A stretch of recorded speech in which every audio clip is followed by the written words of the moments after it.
Good morning, students. This is your teacher speaking. I'm not currently present in school, but let's take a look at what you are to do today.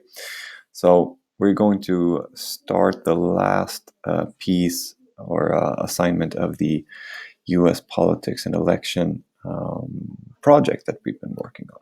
So we finished the debates and moving on now to working with US political issues, or one issue in particular, which is going to be healthcare.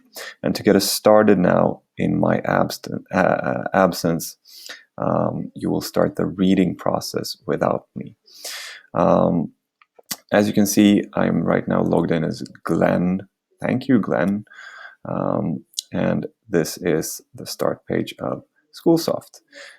We are now on Wednesday, and your second lesson of the day is English. So we just click English and see where that takes us. Well, any day now. There we go. This is what's going to happen today, right? Right now you are watching the instructional video. You will read a New York Times text and then summarize text according to instructions. So let's take a look at those instructions.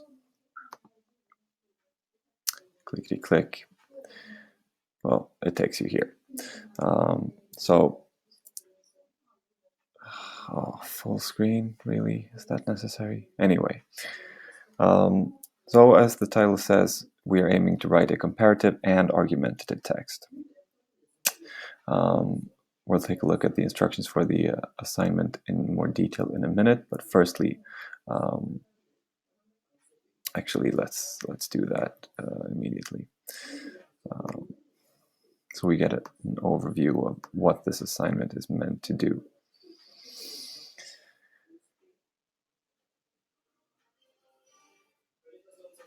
Right. Come on, Google Forms, work with me. There we go.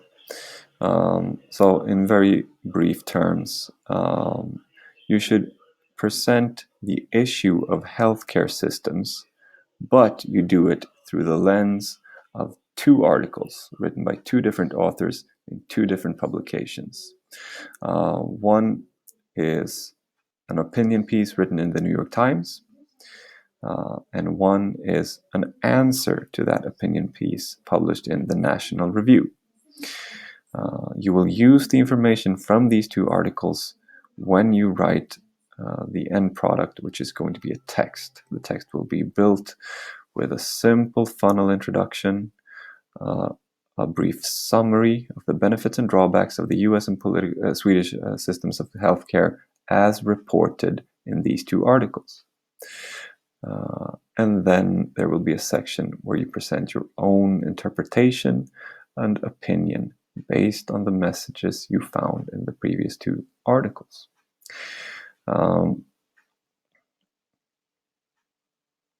When you read, you might want to take into account who's the author, who's the publication, is it neutral, is it biased, and so on.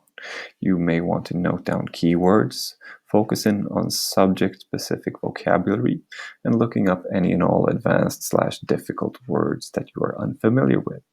Also, you aim to find the main message of the text, the purpose, and list the key facts mentioned by the author, and so on. What does the author use to make his or her case? Great, that's it. Details here, never mind them. Anyway, back to what we're doing today. So, you will be reading, firstly, the New York Times article. That link takes you here. This is the text. It's called "What Sweden Can Tell Us About Obamacare." Right?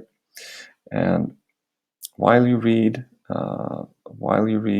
you take some notes, you underline key aspects, you note down words, and so on. And individually, you will write a short summary. And I say 50 to 70 words here. If it turns out to be 80, 90, 100, never mind. Quality is more important here. But what should you be doing in your summary then? Well, firstly, should close read the article so you really understand it, right? Stop, reread, read again, summarize part by part so you are really familiar with the content. Then we aim to write a summary that does all of these things, right? You express the main point or the idea of the article, the purpose of the article, and you list 3 important factors, facts, or aspects mentioned. You will write in your own words, and you should start your summary with a clear and complete source reference, meaning that you mention the author, possibly the author's title or job title or whatever. You mention the article's name and the publication and possibly the date of publication as well.